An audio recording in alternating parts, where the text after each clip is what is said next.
Welcome to this Eye on the Green Wave special. Tulane's perfect season 20 years later. Back up! Come on, come on! I feel the team's having success and I'll be having success.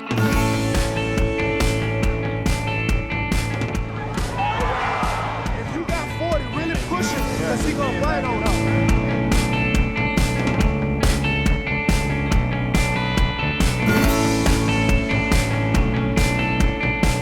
From a medical standpoint, I'm talking with the doctors, he's broken. He can't break it anymore.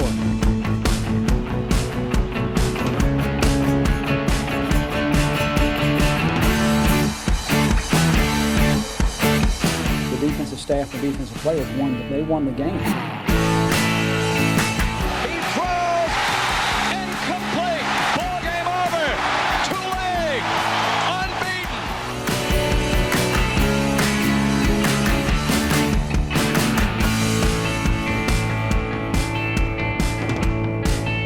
When we were up 7-2-20, I was on the side, I was looking at Jarek, I was like, man, we up 52 and we really played good. Every week, they're someplace that Tulane hadn't been in years.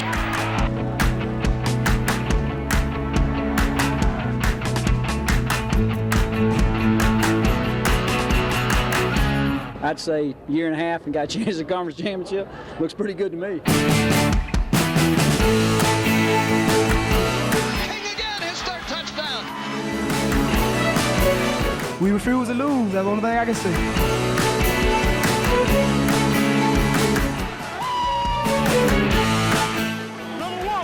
So writing a 2-year script on what you think you can accomplish in 2 years, I would have never written it.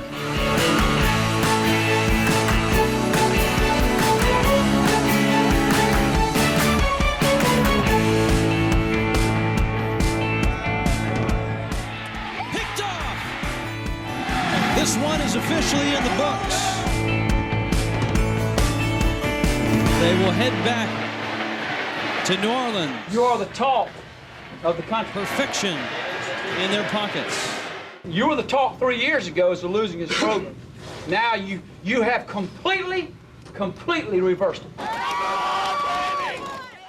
It was a magical season and an amazing time for Tulane football. 20 years ago, the Green Wave ran unbeaten through an 11-game regular season and the Liberty Bowl. I'm Doug Mouton. Welcome to this Eye on the Green Wave special. Now, of course, Tulane plays here on campus at Yulman Stadium. That team played in the Superdome and had the entire city on board. The people of that city really gravitated towards us.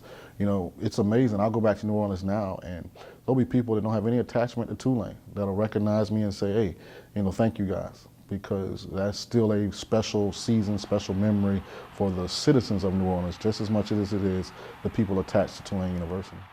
Sean King is now the running backs coach at South Florida. He played 6 seasons in the NFL after leading the Green Wave to their winningest season ever. Please welcome Tulane's head football coach, Mr. Tommy Bowden.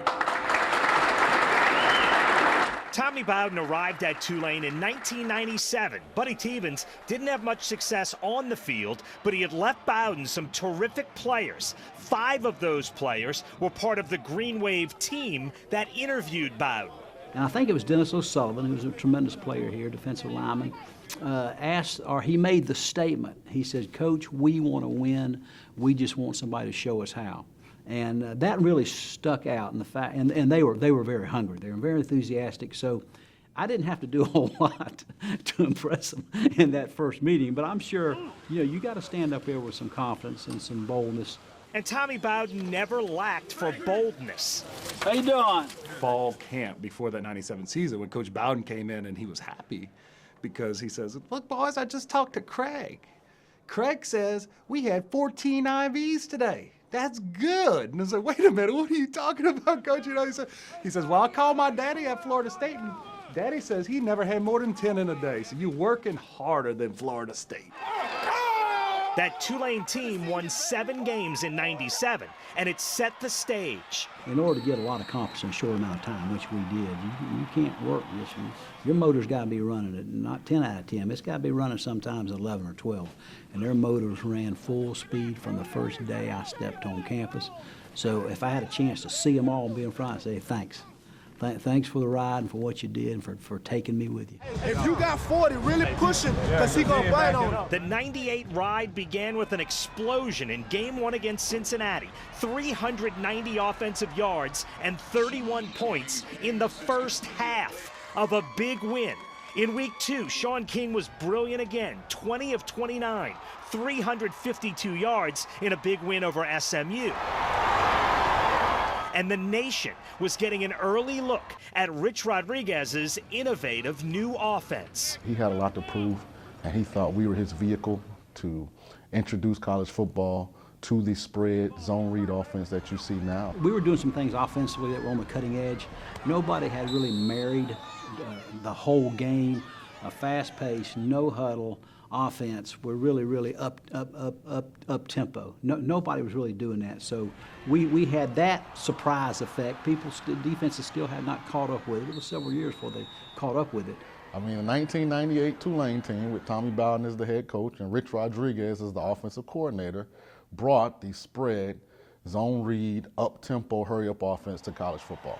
You know, there was no one else that was running that system at that time. And that system on that team was unstoppable. 9 times in 98, Tulane scored 40 points or more. Sean King led the nation in passing efficiency, and they rarely turned it over. The Green Wave were top 5 in the nation in fewest turnovers, committing just 11 in 12 games. But in a Game 3 win over Navy, Sean King broke his left wrist. They told me I had a broken wrist. I didn't even know. So it's kind of interesting. It's another little nuance, you know, to what was an extremely memorable season. King played through the pain with help from backup quarterback Jeff Curtis, and Tulane grinded out tough wins over Southern Miss and Louisville. Incomplete. Ball game over. Tulane unbeaten, untied, victorious at homecoming. And despite an adversity-filled start, the Green Wave were 5-0. You know, I think the one thing that we had kind of grown into was a team that didn't blink. We had a lot of chaos that season early on. You know, we had a hurricane evacuation. We had a few starters didn't make a trip because the city flooded one week. So we had a lot of stuff like that. And we got 4 or 5 games in, and we had gotten past the kind of the worst of that stuff. And we all kind of realized, hey man, this is happening. Like we overcame all that, all the adversity that came our way, and we're not there yet, but we got something special going here. Sean King got back to being Sean King, and the Green Wave scored 52 in a win over Rutgers, 72 to beat USL. And the team and the city began to talk about maybe going unbeaten. Sometimes you chase never, and you never get there. But we were chasing something that had never happened, and that's going undefeated, you know, being ranked in the top 10, you know, winning that conference championship. It had never happened, you know, in the modern era of football at Tulane. You know, after you start to get your 7th win, your 8th win, you get national ranking, and teams ahead of you say, gosh, if that team loses, we could jump 2 spots if we can win this game. All that takes place, but it's kind of the job of a head coach to keep them focused on the next game at hand and don't get too far ahead. But yes, it was, I know I thought about it. I'm sure the players did and the other coaches did. But Tulane never blinked. They built a huge lead and held on to beat Memphis by 10, then scored 49 to beat Army and 48 to beat Houston and wrap up a Conference USA championship. We were 4-18 my first 2 years at Tulane. So to think that now we're in a position to have won a conference championship, to be on our way to being undefeated, that was special. They were special again in the regular season finale, throwing up 63 points against Louisiana Tech. Then, before their Liberty Bowl date with BYU, Clemson hired Tommy Bowden away. Chris Selfo was named head coach, and he led the Wave to a 41-27 win. Tulane finished the season ranked 7th in the nation, perfect at 12-0. You know, we don't get a scoreboard in business. We don't get a scoreboard in marriage or as parents. But we did have a scoreboard that year, and we did have a record. So having that, you know, continued to carry me through till today, and I'm sure for many years to come.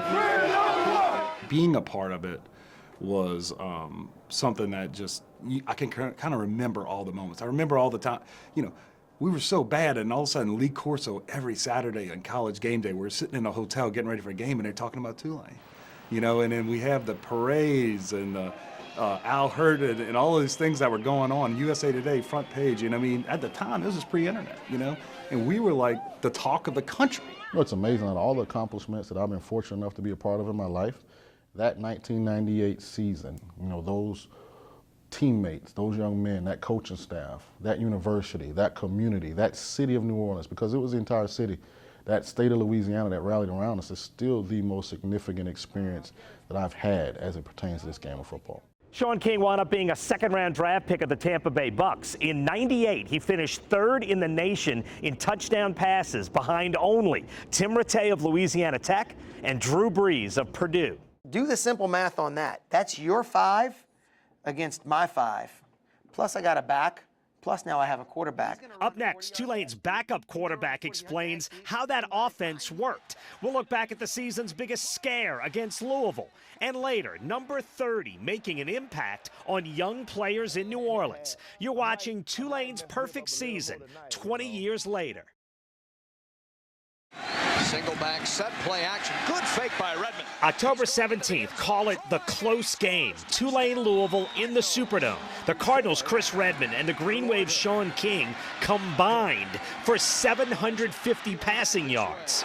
And throwing deep downfield, the leaping grab made, flag down. It just went back and forth. They'd score, we scored. Nobody slowed the other team down. We made fun of it. We likened it to Hagler Hearns. It was for every shot we threw, they had a counter, and that's what you live for in football. You want that. With Louisville down 6 at just a minute to go, Redmond led the Cardinals on a drive that took them down to the Green Wave 3-yard line. On the game's final play, Tim Carter breaks up the pass, and the Green Wave escape. 28-22 to go 5-0. Tulane, unbeaten, untied, victorious at homecoming. That game right there, I think it, for us as a team, solidified in our mind that we can do this. We can run the table. That was Bernard Robertson, one of only 3 guys who played a role on that unbeaten Green Wave team to get drafted into the NFL. Robertson was a 5th-round pick of the Chicago Bears. And for Tulane's linemen, running Rich Rodriguez's offense was different. We were in shape. You know, we can run with the best of them. Most of the offensive linemen on our team could outrun some tight ends, some defensive linemen, some linebackers on other teams because we had to. The offense was fast-paced and upbeat like nothing college football had seen, and Sean King ran it to perfection. But when King broke his wrist, Tulane also used senior backup Jeff Curtis. Curtis, of course, now the athletic director at John Curtis Christian School in River Ridge, and few people understand that offense the way Curtis does. So he broke it down for us with our own Ricardo LeCompte. What are basically some of the main concepts of how this spread offense works? We were always looking for the easiest throw. So really what we're looking for to horizontally spread the field is if this guy's cheating in the box to stop the run, right, what we're gonna look for is we're gonna maybe look for that quickest, shortest throw. So what's a simple throw? Hey, 5 and stop.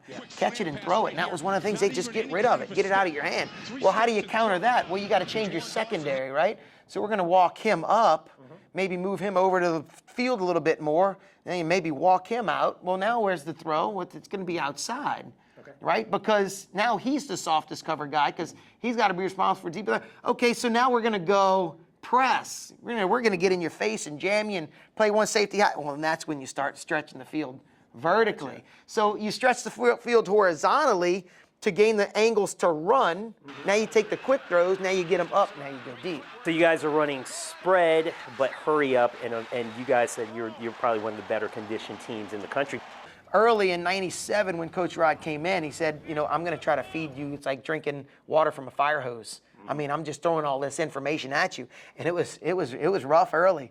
It didn't work early, but I tell you, once we got it down and we started going fast, and you can see the panic on the defense, and we're on the line, we're snapping the ball, and they can't get their calls in. So what happens to them? They got to go to what they know best, and that's their base. So we knew when we were going to their indie package, basically what we were going to do, we were going to get one of 2 coverages. We were either going to get some form of a zone, And in the zone, there's really only two types of zones to play, either cover 2 or cover 3, or we're going to get some form of man. And if you know that they're a man team, well, there's only a certain amount of fronts that you can get into to be able to stop what we're doing, and that's where we were able to gain the advantage. You got to watch Sean run this system throughout that season. What did he do so well out of this? And it looked like his skill set just matched what you guys were running offensively. One of the biggest things that came from that 98 season, and I think this was almost born from Sean, was a dual threat. Absolutely. One of the hardest coverages to throw against is what's called two-man. You got 4 underneath guys in man coverage with 2 safeties behind them, right? So that's 6. Well, now that leaves you with 5 in the box. Well, do the simple math on that. That's your 5 against my 5. Plus I got a back, plus now I have a quarterback. Once you start adding in the ability to be able to run with the quarterback, that changes the game. And that's really what Sean was able to do. Sean was able to find those lanes in pass protection, you know, with maybe we run a swing pass and he moves out. He was able to take that drop and find a lane and make big plays with his legs. And I think that was one of the biggest keys of the 98 season, is him being able to not only throw the ball successfully, but also run the ball successfully. Thank you for coming here and breaking down what you guys ran during that 98 season. Absolutely. Wait for the whistle, 12. All right, thanks, Ricardo. Up next, Tulane's leading tackler is now teaching the next generation, and will remember number 20 on our Eye on the Green Wave special. We mentioned Sean King and Bernard Robertson, the third member of the unbeaten Tulane team who played a lot in 98 and got drafted, was number 20, wide receiver Juwan Dawson. He was a third-round pick of the Cleveland Browns. Back in 98, Dawson caught 74 passes for more than 1,000 yards and a dozen touchdowns. In July of 2015, Juwan Dawson died tragically in a boating accident in Texas. Caring, loving, selfless man I've ever met. We were in the same class, and we came in together, and he was always a guy, who you looked up to in a way, even if you were peers, because he did everything right. A good leader, didn't complain, showed up, worked, tough. Everything you wanted in a player, he was, plus all the intangibles with his personality, smile contagious. All these things that you struggle with as a young person, he never seemed to struggle with. And then, it was really just because the work ethic and everything that his parents, I guess, instilled in him and what he developed. But he was just a fantastic person. Juwan Dawson was from Gray. He played his high school ball at H.L. Bourgeois. When he died, he was just 37 years old. Juwan Dawson and the offense got all the attention back in 98, but Tulane had some terrific players on defense too, like sophomore linebacker Jerry Phillips, who's now passing on what he learned here at Tulane to a new generation of young football players, as Andrew Doak reports. Let's go, play 6, play 6. On Monday, former Tulane linebacker Jerry Phillips reached a significant milestone in life. He turned 40. But he still has the mind of the 20-year-old who led the Green Wave in tackles during that 98 season. I'm not playing. I'm just coaching. I joke with my guys all the time. I tell them I have 3 plays left in me, man. It has to be a 3 and out, but that was a good time, man. It doesn't feel like 20 years. After 4 solid seasons at Tulane, 2 of which he went for over 100 tackles, Phillips had a short stint in the NFL.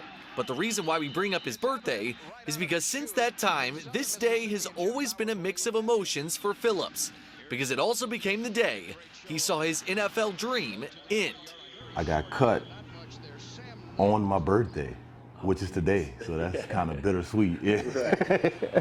While the offense stole all the headlines uptown, the Wave could play a little defense.